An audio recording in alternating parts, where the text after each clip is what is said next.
Legendary coach John Wooden returned to Westwood 27 years after ending his coaching career at UCLA to visit with the coaches. Under Coach Wooden, UCLA won an unprecedented 10 NCAA championships, including 7 consecutive. Included in the string is one of the most amazing win streaks in all sports, 38 straight NCAA tournament victories. In addition, there is the all-time NCAA consecutive winning streak record of 88 games over 4 seasons. He coached 4 of his teams to undefeated seasons of 30-0, and his teams won 19 conference championships. UCLA also won 149 of 151 games in Pawnee Pavilion during his Bruin tenure. The UCLA coaches and staff welcomed Coach as he spoke to them on leadership, coaching philosophy, and more importantly, life. Here's the one thing I found out about him in my research that I didn't know, and Coach, I was actually a little bit disappointed to learn this. We didn't really get Coach Wooden when he was at his best. His best years were not at UCLA. His best years were his first 11 years of coaching when he coached high school basketball. He coached other sports as well, but his record in the 11 years of coaching high school basketball actually exceeded his one-loss record here at UCLA. So we got him after he was over the hill and on the way down. But you still did a pretty good job while you were here. Coach was a 3-time All-American and Scholar Athlete at Purdue University. He was selected as the National Player of the Year and led his team to the national championship in his senior year. He is a National Basketball Hall of Fame inductee both as a player and coach. In 1999, he was named the greatest coach of the 20th century. He has been named the Father of the Year, Man of the Year, and Grandfather of the Year. He has had buildings and streets, tournaments, and numerous awards named in honor of him. I think it's safe to say that his greatest accomplishments are not found in his one-loss record, but rather in the difference that he's made in the lives of others. It has been said that one cannot spend time with Coach Wooden without coming away either a better coach, a better person, or perhaps both. Coach, we're extremely honored to have you with us today. Thank you.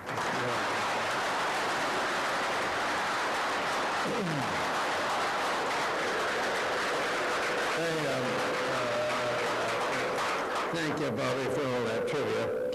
Now that we've dispensed with that, it makes me wonder a little bit. When I came to UCLA in 1948, I attended a meeting one evening to hear a gentleman speak on a topic in which I had no interest. And you might wonder why I was there.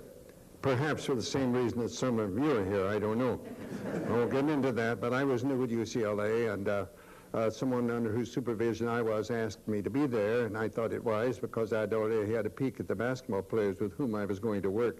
And I thought it very wise for me to try to ingratiate myself in every other possible way. So I was there. I just hoped he wouldn't talk too long. But he wasn't loud. He wasn't bombastic. He knew what he's talking about, and he loved his topic. And that's what it takes. You have to love what you're doing. And eventually, I come to realize that that is probably the most important thing, is the love of what you're doing.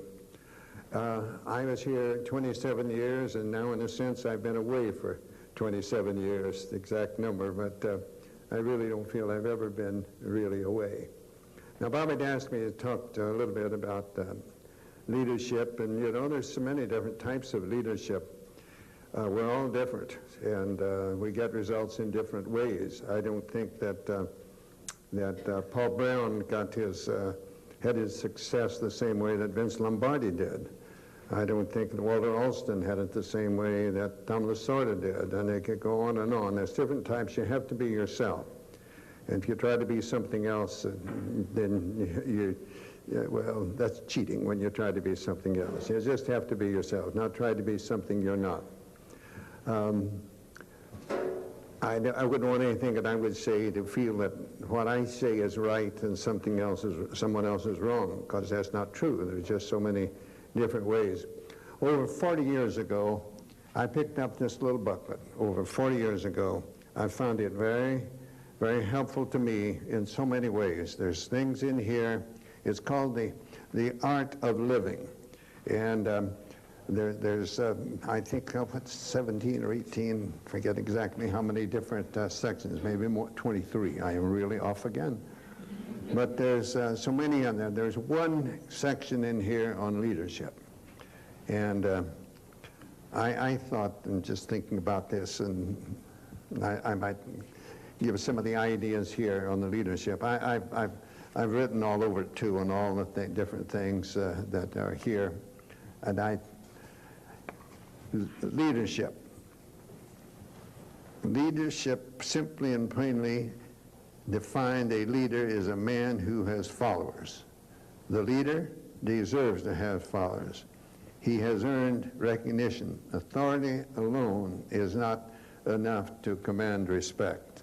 And I think that sometime, I know when I was in the Navy on ship, I was lined up to get something at the ship store, and I was in no hurry, and there was an enlisted man in front of me, and the executive officer who was a 90-day wonder like myself. He became an officer in 90 days, and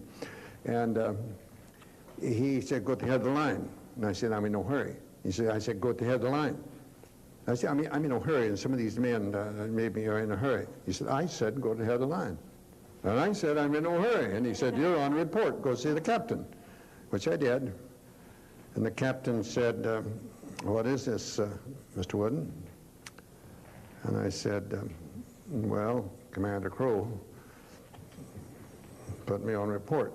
Well, explain it to me. And I told him, and he said, he does get carried away a little bit. He doesn't. I said, don't tell him that I said anything, but he does get carried away. Now go on and go on about your business, and I'll take care of Commander Crow. That pleased me.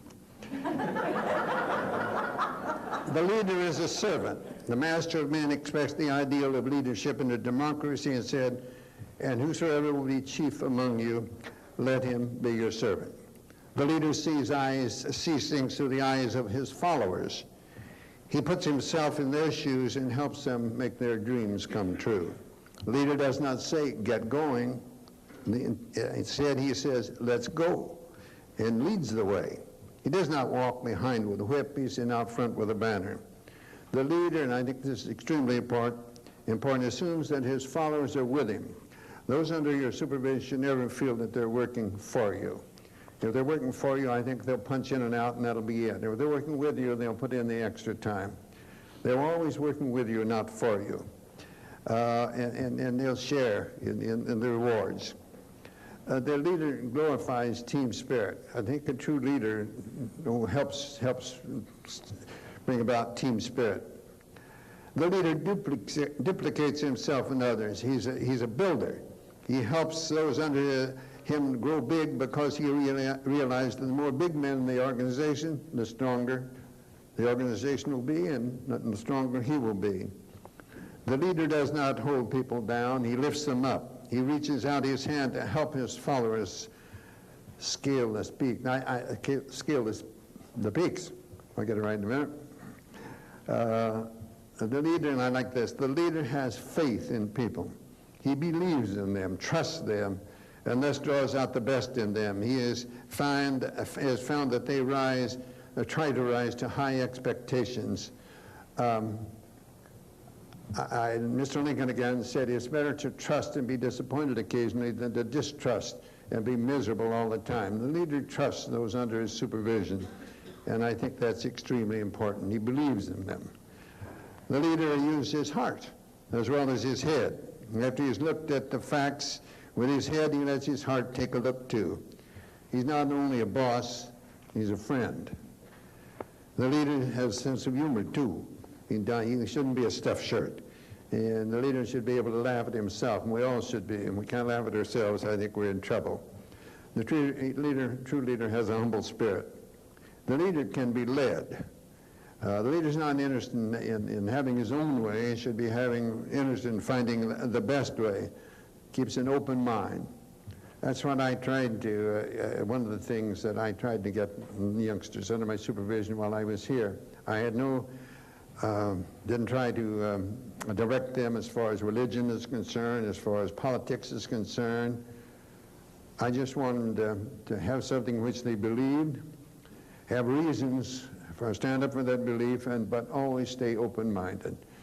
when we close our minds, no, you must stay open-minded. The leader keeps his eyes on high goals. He strives to make the efforts of his followers and himself contribute to the enrichment of personality and the achievement of more abundant living, and for all the improvement of civilization as a whole. The leader is more interested in just what he's occupied in at the particular time. He's interested in the whole picture. He's more interested in the whole rather than just the few.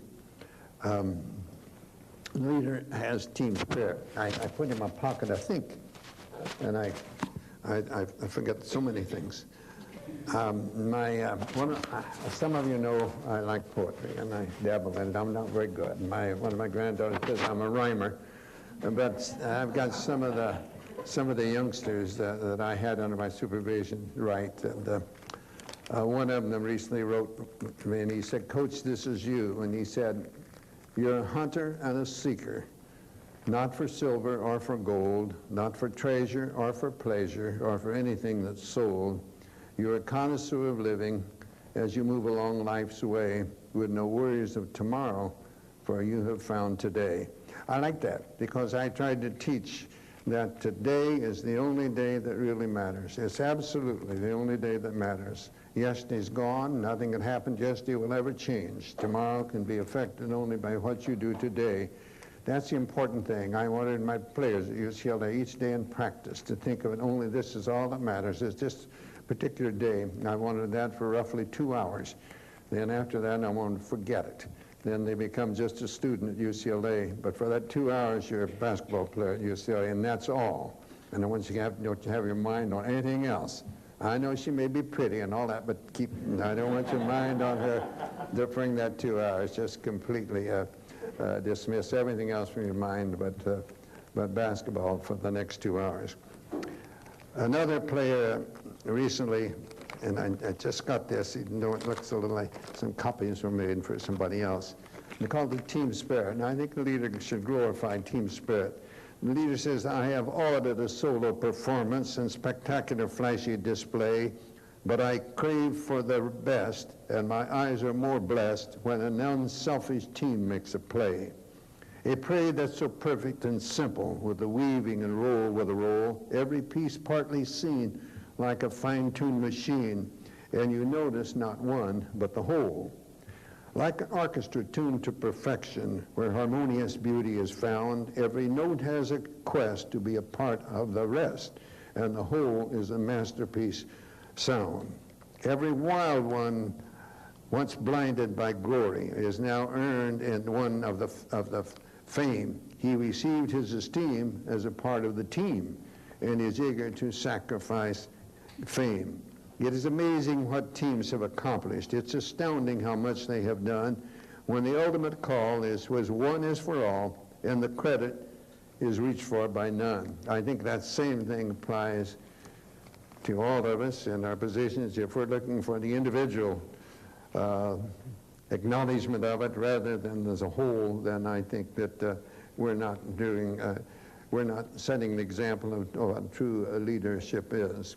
I think that in my early years of teaching in the middle 1930s, I ran across a verse that I thought very much about. I taught English in high school and taught several sports, but I wanted to be a good English teacher, just as I wanted to be a good teacher of sports, whatever it might be. And I ran across something in any journal that said, "No written word, no spoken plea can teach our youth what they should be, nor all the books on all the shelves. It's what the teachers are themselves." And I think that's what we are, and I think every one of you in this room is a teacher to someone. You're a model to someone, and our youth need models more than they need critics. And I think if we would all think in those terms, I think everything would be a little bit better. I honestly feel that if heads of state throughout this troubled world of ours today, and it is a troubled world, had more consideration for others, our problems would not be as severe. There have been many wars fought and millions of lives lost because primarily people in authoritative positions differed with others in regard to race or religion. There were many wars on just those two things, and that's kind of sad when you stop and think about it. in the 60s was the anti-establishment era. Most of you are too young to remember that, but it was the anti-establishment era. And I found myself extremely critical of young men in our country who were running off to Canada or other Scandinavian countries or elsewhere to avoid the draft of that Vietnam situation, which I did not understand then nor now. But I didn't want my grandsons to run away. If they're drafted, I wanted them to go. I just hoped they wouldn't be drafted. But I was so critical of those that were running away. And criticism is like jealousy. It's like envy. It can only hurt you if you have it. It doesn't hurt those of whom you're jealous or envious or critical. It hurts you. And perhaps it can become cancerous within you without realization. I'd been across country for some reason or other. I'm flying back. I picked up a magazine on a plane and read something that I hadn't seen before. And I'm glad I made the trip just because of this. It helped me, I think, get rid of some of this criticism that was perhaps becoming cancerous within me. It was written by a man who'd been in the infantry and a foot soldier in World War II. And he was in France in a terrible war battle between the Germans and the Allies, and they were shelling at each other back and forth. And then there was a lull, probably ran out of ammunition, I presume, bringing it up from the rear. And during the lull, he sat down and wrote some lines that he chose to call Two Sides of War. And they went something like this. All wars are planned by older men in council rooms apart. They call for greater armament and map the battle chart. But out upon the shattered fields where golden hopes are gray, how very young the faces are where all the dead men lay. Poorly and solemn in their pride, the elders cast their vote for this or that or something else that sounds the warlike note. But whether sight to sight stare out and gone are all their joys, I've noticed nearly all the dead were hardly more than boys. Average age of our fatalities in the teens. All because of lack of consideration in my feeling of those in position to make the decisions that brought about the terrible wars that we've had throughout the centuries. If we could only have more consideration of others in everything, whether it be in people in the heads of state or people heads of athletic teams. If we'd have more consideration for others, I think we'll get it in return. I think I've spouted off enough, so I think it's time to take questions. I sometimes get carried away. I know John Bunn, very erudite. He was dean of men at Stanford at one time, and he once said, give a coach the opportunity to say, to talk 20 minutes on something he should talk on for 20 seconds. He will. and so maybe I'm a little guilty of that. First question.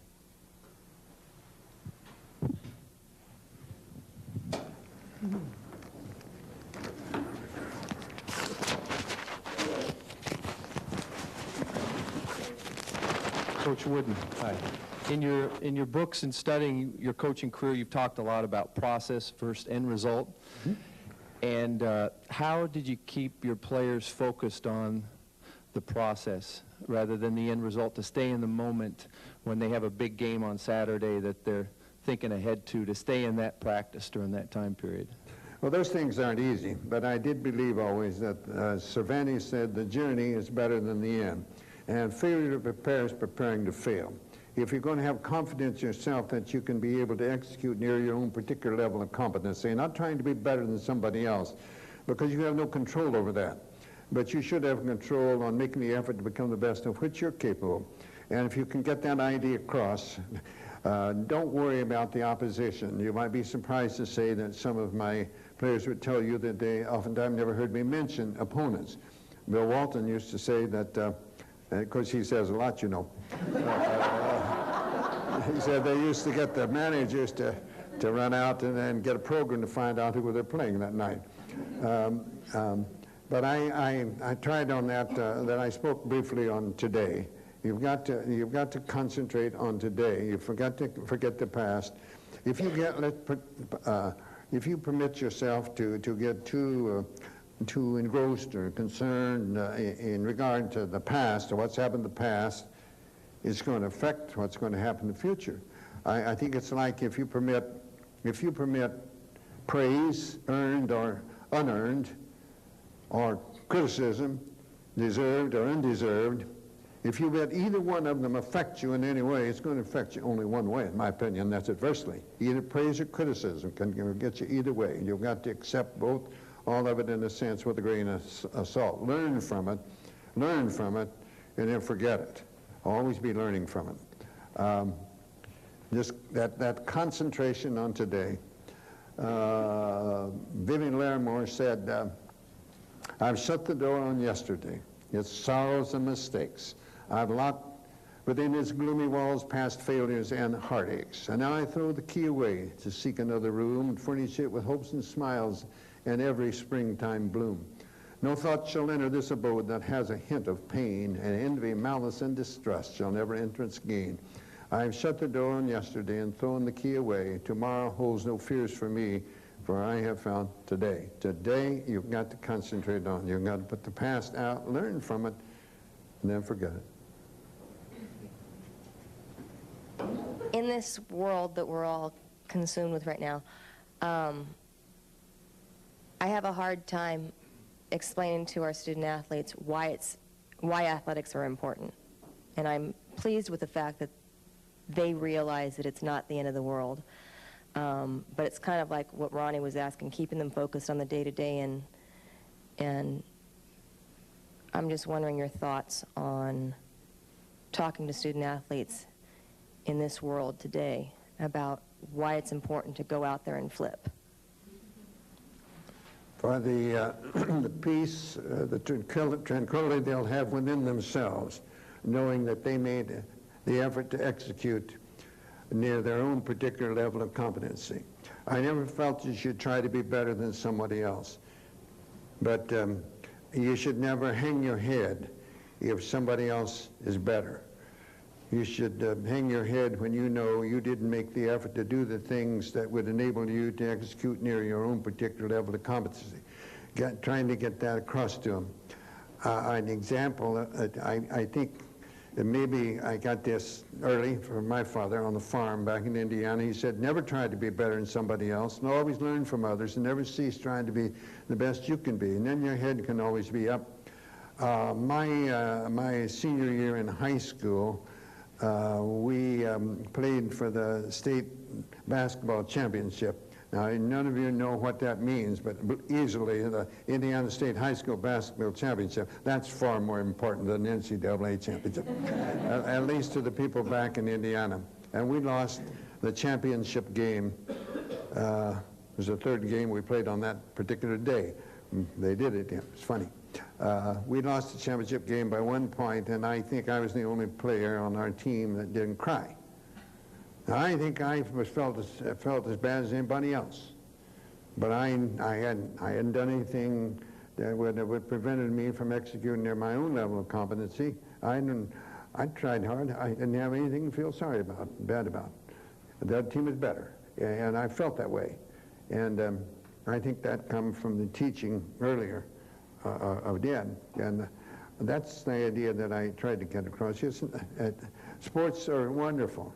They're not just wonderful for the athletes. They're wonderful for the barbers and the salesmen and the filling station attendants. They give the people in the community something to which they can let off steam about, and they need it. If they don't let off steam, they will explode.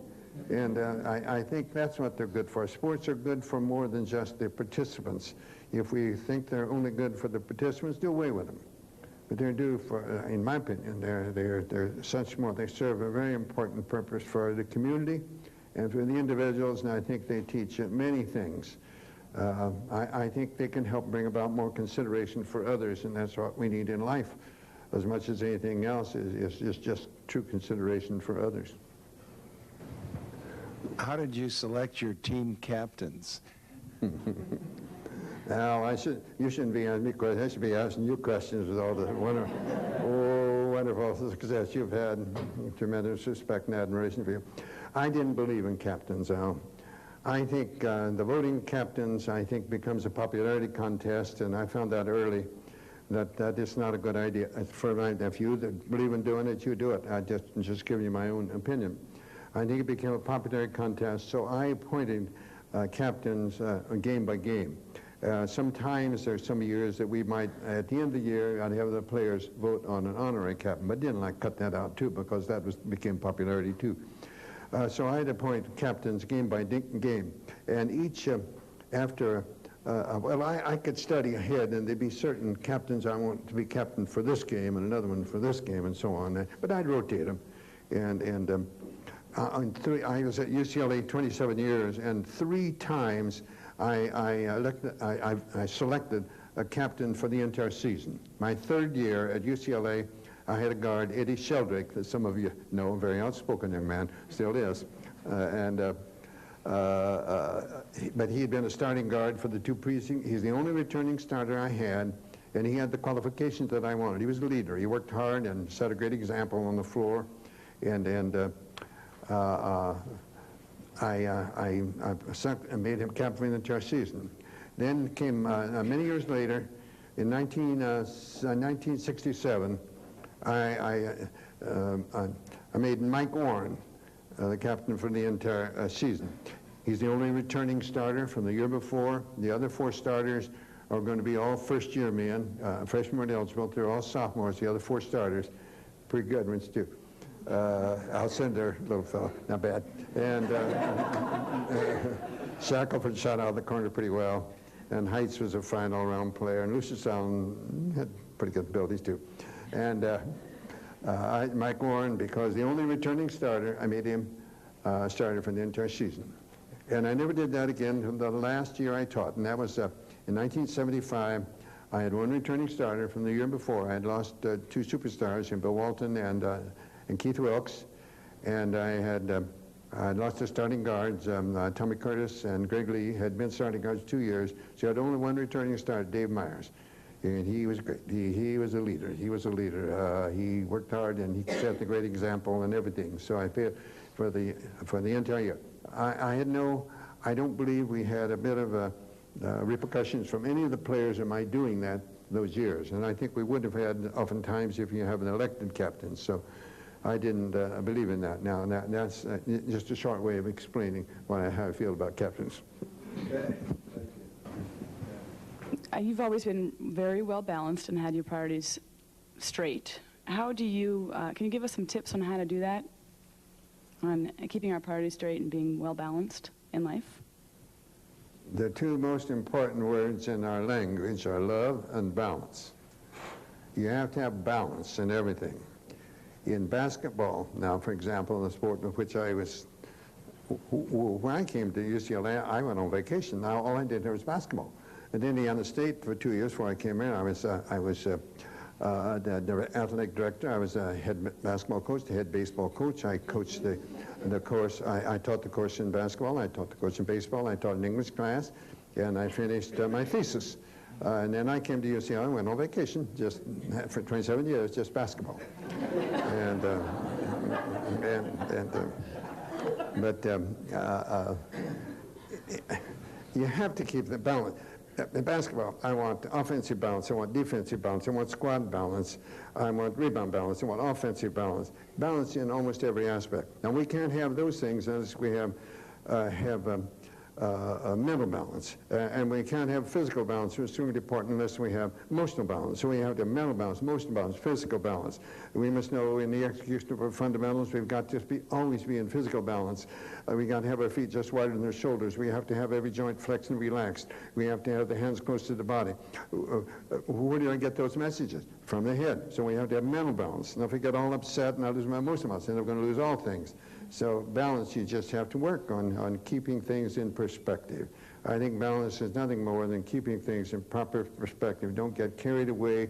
I never wanted excessive exaltation because we outscored somebody in a basketball game, and I never wanted an excessive dejection if we were outscored. You may be surprised at this, but I'm very proud that I was very fortunate that you have great players. You don't win championships. You have great players. I think there are those that think they do, but they don't. You better have to have the talent there to do it. And I think in the 10 national championship games in which we participated, I think my players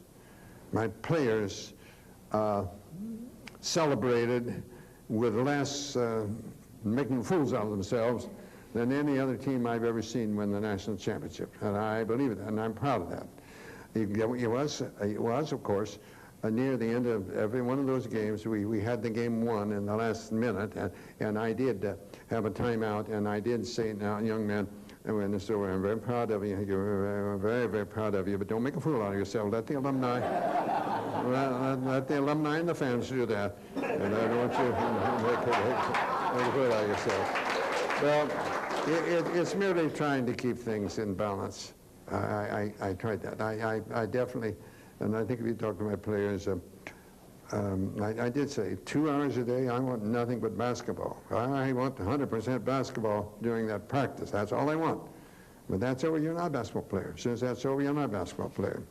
And I think one of the things you have to do is keep them from expecting a lot of things just because they are an athlete. They shouldn't do that. And that's what you try against, keeping things in balance, keeping the important things. You know, speaking about captains, Al, I'll go back to that, excuse me. We were playing in Houston, and at that time they didn't let us stay in a hotel. I had some black players, some wouldn't let us stay in a hotel. And fishing wasn't very good. It wasn't very good. You mustn't complain too much about a fish, because it gets worse. But one of my players that all of you know, I'm sure you all know of him, was Pete Blackman. And Pete fouled out that game. And he asked me after the game, said, Coach, I'd made him captain that game. And he said, Coach, I'd ask you a favor. And I said, certainly, Pete, if I can grant it, I will. What is it? He said, don't make me captain again. We play on the road. And I said, Pete, if you don't want to be captain, I won't make you captain again. No, it's all right at home. He said, don't on the road. And I said, why on the road? Well, he said, the officials think you're the best player. They don't know you, so they fouled you out. Now I like to play, so don't make me captain anymore. And then he wrote on the blackboard, which I erased before I got out there, at Houston town, where referees are thus obtained and equity must be ordained. They laid me out upon the rack, and only half my name is black. So I erased that before I got out there. Balance. Coach, can you share some of your views on recruiting back in your days, and how did you assess the future players you were looking at? Well, it's changed now, as you know, and it's changed. Things have changed. I don't know if you could do what I did today. I never initiated contact with any player outside of California. Initiate. If they would somewhat initiate, then it'd be different. Like Alcindor was by his coach and so on. I think that I don't know if you can do those things. You certainly couldn't do it if you were up at Pullman, Washington, or someplace like that. I'm quite certain. But I really wanted them to want to come. And any player that I was recruiting and I'd say, now if you come here, you're going to be unhappy for a while. But if you go someplace else, you're going to be unhappy too. So you might as well be here. And if you'll stick it out, I think you'll find you'll be happy in the long run. So I tried to use that. I really, and there's different methods, and everybody has, and they're all different. I didn't want to talk a player, absolutely, into talking. I wouldn't even want to come. I wanted to show what we had. And, you know, success breeds success. And after we won our first couple of championships, it was so much different than it had been before. They contact you, have somebody, and want to come. Success breeds success. I definitely believe that. When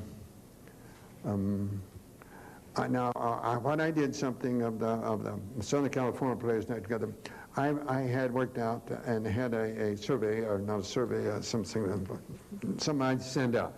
That some player I'd find out about him. First of all, I want to find out his transcript. Can he get in? If he can't get in, don't whine, complain about it. He can't get in. Forget it. Find somebody that can. As Lincoln said, if we magnified our pleasures the way we magnified our disappointments, we'd all be a lot happier. But we don't do that. We just, if they can't get in, we complain and whine, so die for a while. I would find the player in whom I might be interested. I'm going to get his transcript first. Now, if he can get in or come close to where he might be able to make it up and get in, then I wanted to contact 5 coaches whose teams played against this youngster more than once, and the player, the coach himself. And I would ask him, I'd call him for this and ask him if they would fill out a form that I'd send him about this individual, all I could find out about him. And sometimes some didn't want to do it, and that's understandable. But I'd get those in. I'd eventually get 5, and I didn't do this when I first came. I started doing that a few years after I came to UCLA. And then I'd take the 6 and I'd make a composite, and from that composite it could be determined pretty well. You get that. That's better than go and see him play once or twice, because you can see him have a bad game or good game. But see him, sometimes I think go see a player play once or twice, that's worse than not seeing him at all. You can find out certain things, but you can find out other things too. And with these other, and I think it could be definitely more realistic. I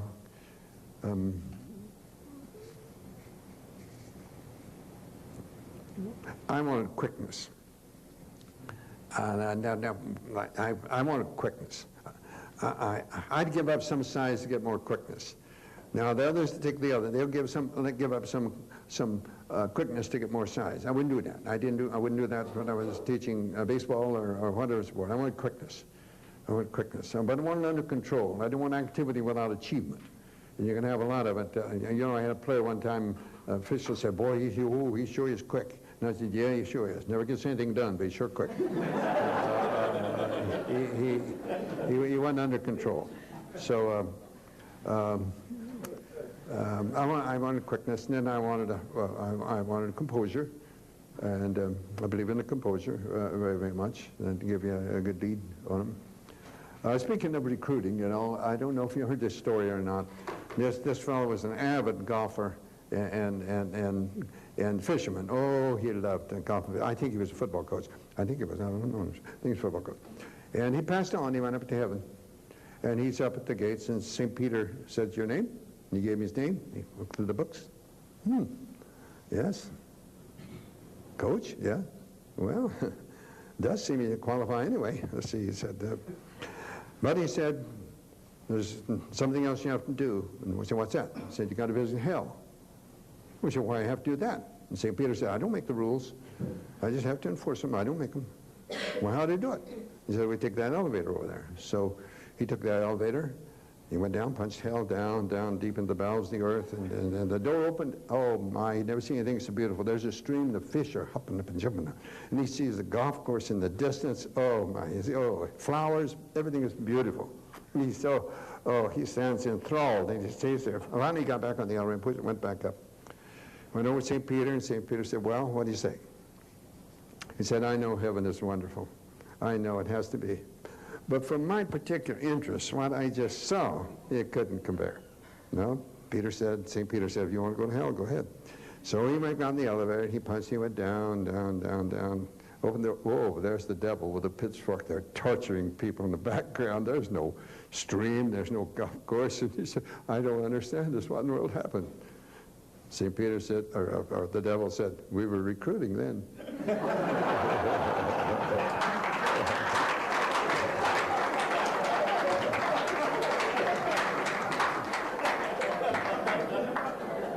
So do we have a tendency to do that a little bit? Coach, I'm just curious, we've heard so many stories through the years about your recruiting with the students, but the aspect of the parents, I think, being so dominant now in our student athletes, seems like we're having to sometimes cater to the parents and try to, talk about their dreams of their child, while they're here at UCLA and before they came through the recruiting process. But I'm just curious of your thoughts now as you see student athletes and how involved parents are getting and just the whole aspect of it being sometimes more important for the parents than for the kids. I seem to think this day and age with a lot of the student athletes. Well, there was a time when I blamed the parents for thinking their youngsters were too good. But of course, at that time, I didn't have any children of school age. After I had children, I found out how wrong the teachers were, because my children were, they didn't understand them the way I did. You have to take into consideration that parents are going to be prejudiced, and they should be prejudiced. It wouldn't be right if they weren't prejudiced toward their own. I think, and I don't know how you can do it, you can't do anything about this, but there are many parents that I think are trying to live something that they wanted through their children, and that's not good, and I think that is being done. But you've got to be, understand the parents, not get too critical of them because they are prejudiced toward their own. I think they should be prejudiced toward their own. I wouldn't think much of them if they weren't prejudiced toward their own. I just want them to keep it in reason. It's like having confidence in yourself. You have to have confidence in yourself, but you have to, it has to be in reason. You can't get too carried away, but if you don't have confidence in yourself, I don't think you're going to, those under your supervision are going to have much confidence unless you show it yourself. With success comes expectations. How did you get your players to continuously succeed with the expectation of UCLA basketball to win every single year? Forget the past. Concentrate on the present. That's the only way you can affect the future. And that's just, to me, it's just that simple. You got to do that. Now, get them to do it might be a little more difficult, you know. A lot of things are good, but the execution becomes a little more difficult. But that's what you have to try to get them to do, is forget the past. Don't live in the past. Just learn from it. And you can't. You'll be in trouble if you start living in the past. And some individuals, that will be more apparent than it will in others, and you've just got to concentrate on them. But they're all different too, you know. Every youngster under your supervision in every sport is different. No two are identical. Even identical twins aren't. You know, I was speaking at Southern California Gas Company a few years ago, and I was speaking on supervision, and you have to understand and analyze all those under your supervision. No two are alike, and you can't give them all the same treatment. That shows partiality when you treat everybody the same. You've got to give them the treatment they earn and deserve, and that'll be different. And I think that's true, and you've got to recognize that they're all different, because no two are alike. And at the conclusion of my remarks, one fellow said, Coach Wooden said, that's so true. The remarks you made about putting the emphasis on everyone under your supervision being different. Matter of fact, in my department, all those under my supervision are women. And he said, it's not only true that no two are alike, no one is alike 2 days in succession.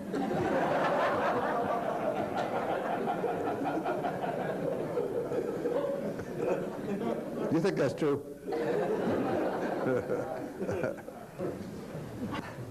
Coach, if you were graduating college right now, basketball player, would you be looking to go into the coaching profession again, based on what you see? If I were graduating from college now, well, if I'd been preparing for that, I would, but I hope I'd been preparing for whatever I wanted to do. Perhaps I went to Purdue to become a civil engineer, and that's what I wanted to do. But after my freshman year, when I found out that I had to go to civil camp every summer, I knew I couldn't do that to get my degree in civil engineering, so I had to change to a liberal arts course, major in English, and I knew then I'm going to be a teacher. And the same thing could happen today if that's what I'm preparing to do. And there's nothing better than teaching. There's nothing better than coaching. They asked this lady why she taught when she was retiring. And she said, they asked me why I teach, and I reply, where could I find such splendid company? There sits a statesman, strong, unbiased, wise, another later Webster, silver-tongued. And there a doctor, whose quick steady hand may stem the lifeblood's flow or mend a bone. And there a builder, upward rise the arches of that church he builds, wherein that minister may speak the word of God and lead a stumbling soul to touch the Christ. And all about a gathering of teachers, farmers, merchants, laborers, those who work and vote and build and plan and pray into a great tomorrow. And later, I may say, I may not see the church or hear the word or eat the food their hands may grow. And later, I may say, oh, I knew him once. And he was weak or strong or bold or proud or gay. I knew him once, but then he was a boy. They ask me why I teach, and I reply, where could I find such splendid company? And those under your supervision. they're going to be in all sorts of professions. Their joys are going to be your joys. Their disappointments are going to be your disappointments. They become your extended family. Teachers have a wonderful opportunity to work with others that very few others have, because you're working with them at an impressionable age. Maybe not quite as impressionable when they reach the collegiate level as they were prior to that, but they're still an impressionable age to some degree. Yes, I would teach. Coach, you've talked about self-satisfaction and how important that is. And there's not only coaches in this room, but there's also leaders in their specific offices and administrative assistants. And how can you share with them tips on staying fired up in the things that they do that many times merit isn't rewarded? How do you keep all of those people motivated in a building that is working so hard, kind of behind the scenes? Give them credit wherever you can. I think one of the greatest motivating things we have is the pat on the back. And you can give them credit by a smile, by a nod, by a wink. It doesn't have to be vocal. It can be, but doesn't have to be. Let them know appreciated. Everyone likes to be appreciated one way or another. If you just take for granted the things that other people are doing, certainly they don't feel wanted. We all need to be needed and wanted. It's kind of like players on my basketball teams that a lot of them aren't going to get to play too much. Now my philosophy is a little different than many, right or wrong. It doesn't make any difference, just mine. And I normally, 7 players are going to do most of the playing for me until the game is decided. And I developed that early and I stuck with it. And now, how about those other 5 or whatever you have? Are they important? You're darn right they're important. You need them, and you've got to make them feel appreciated and needed and wanted. And I used to use the analogy somewhat on occasions that Al Cinders is a powerful engine of this machine. Boy, it's difficult to replace. And you're just a wheel. And you're just a nut that holds the wheel on. Now, how good's that engine if we lose the wheel? And so you're just maybe the nut, but you're very important. Everyone is important. Everyone needs to be needed. Our managers are needed. Everyone is needed. I want them to, I tried to make, and I failed in many respects. Some of you and I signed a couple of books by Andy Hill that he was on 3 national championship teams, and for 25, 30 years after he graduated, wouldn't speak to me, avoided me. See me coming, he'd go the other way. And suddenly he felt that he'd been very successful in the media, in the entertainment business, such things as Touched by an Angel, Dr. Quinn, Medicine Woman, Walker, Texas Ranger, and several others. And suddenly he began to feel that maybe some of the things the coach was trying to teach me was there. So he'd call me, hoped I wouldn't answer. But so he says. And if I'd work on the book with him, which I did, and now we're thick as thieves. But he just didn't like me at all. A long, long time, and that's understandable. So I failed in getting it across to him how much I appreciate him. And he brings out in the book about another player, as nice young man as I have had under my supervision, and this fellow didn't think I liked him. And gosh, I never had any player I liked anymore, just so far as liking. You know, all those undergrads have been said, in which I believe Amos Alonzo Stagg said, how many ever heard of Amos Alonzo Stagg? Well, so most of the football people, yeah. Amos Alonzo once said, I never had a player I didn't love. I had a lot I didn't like and I didn't respect, but I loved him just the same. And he also said you can never tell whether you had a successful season until about 20 years after the players you had graduated. And there's a lot of truth in that, too. Coach, there are obviously many blocks to your pyramid of success. My question is, if you had to pick maybe the 2 most important factors or blocks that contributed to your success early in your coaching career, so when you first came to UCLA, maybe the 2 or 3 most important ones that led to your successes later on? Well, certainly the cornerstones in any structure are extremely important. The foundation is extremely important, and the cornerstones anchor the foundation. And in the construction of the pyramid, which I worked on for some 14 years before I brought it to its present form, I selected the cornerstones the very first. Industriousness, hard work. And the other is enthusiasm. You have to enjoy what you're doing. If you don't enjoy what you're doing, when I hear people complaining about their jobs, get out, get something else. I believe in that. I believe in that. And you've got to be enthusiastic. Enthusiasm brushes off on those whom you can make contact. And if you're not enthusiastic about it, you can't force yourself to work near your own particular level of competency. So to say, I think all are important. You take one out and I think will crumble. But the cornerstones are extremely important, and I would go back and say that yes, the cornerstone, the industriousness and enthusiasm are very important. How many of you have heard of Grantland Rice?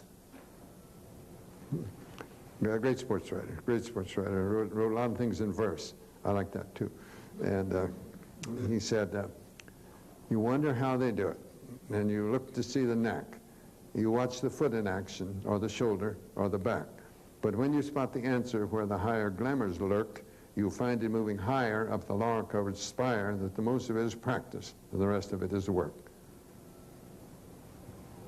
There's another verse or two that say much the same thing.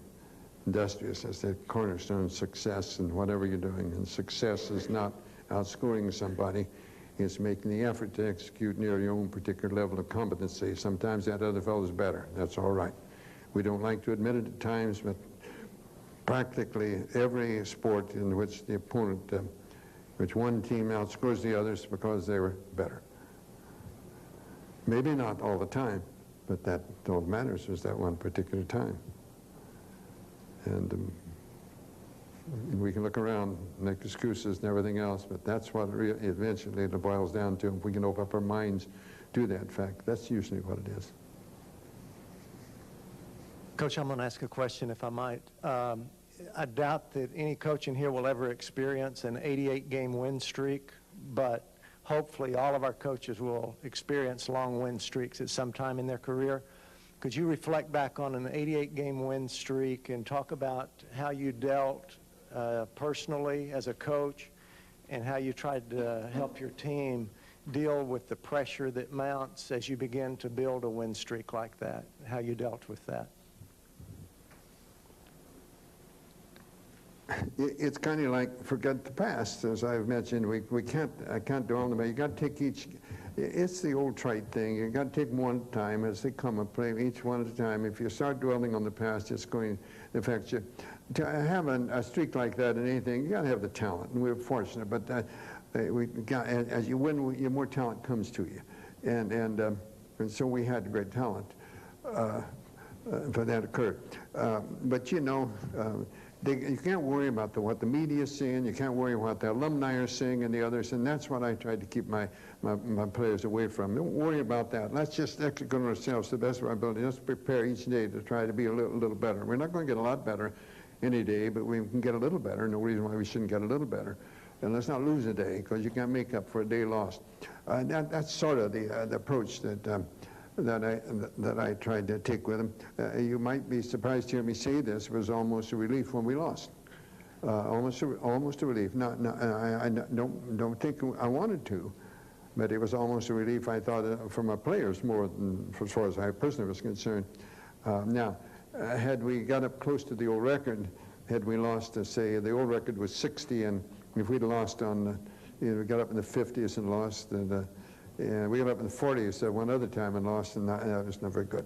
But this time, if we got up in the 50s and we got close, had we lost at Loyola Chicago, we were playing them in the Chicago Stadium when they had to put the ball club, that tied the record of 60. Oh, that wouldn't have liked that. And then the next day at noon, really, we're playing Notre Dame there to break the record. Ooh, I'm glad we didn't lose there.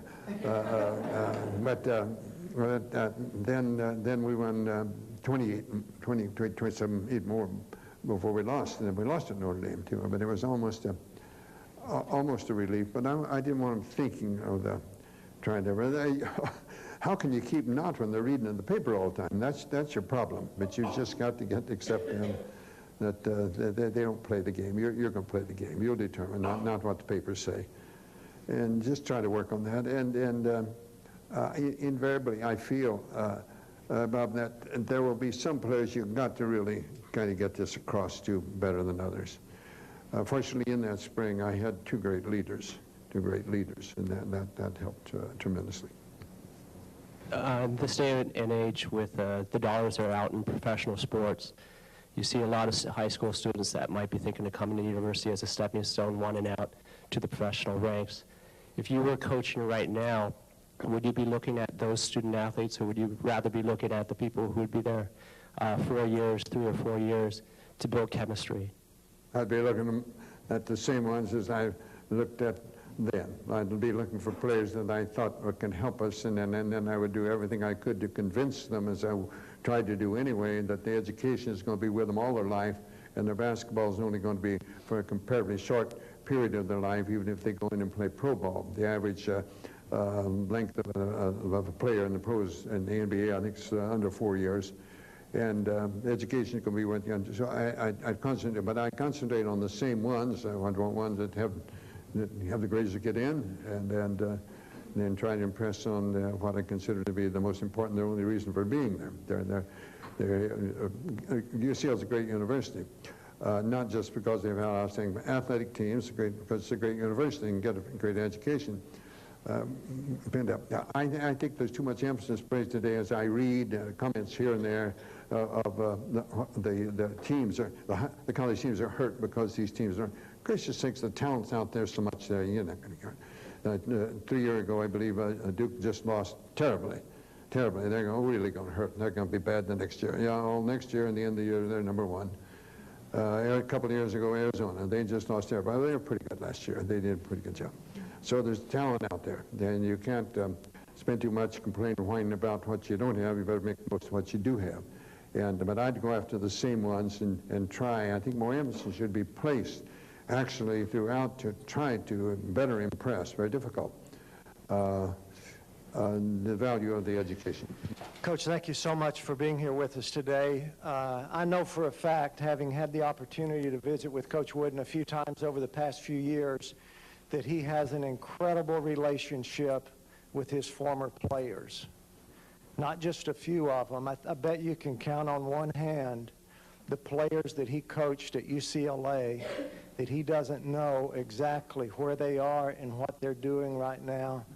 And he keeps incredible contact with them, and they keep in great contact with him because of a bond that was built when he coached them. And I think that's a great legacy and a great role model that he has been for all of us, and I think that's something that all of us, in all the support staffs, the coaches, part of our job is, a big part of our job is developing those relationships with the student athletes that come through UCLA, making a difference in their life, and not just having them here for 4 years, but make sure that they're Bruins for life, and make sure when they leave here that we stay in touch with them, and that we build relationships with them while they're here, that they'll want to stay in touch with us. And Coach, thanks for being such a great role model in that area.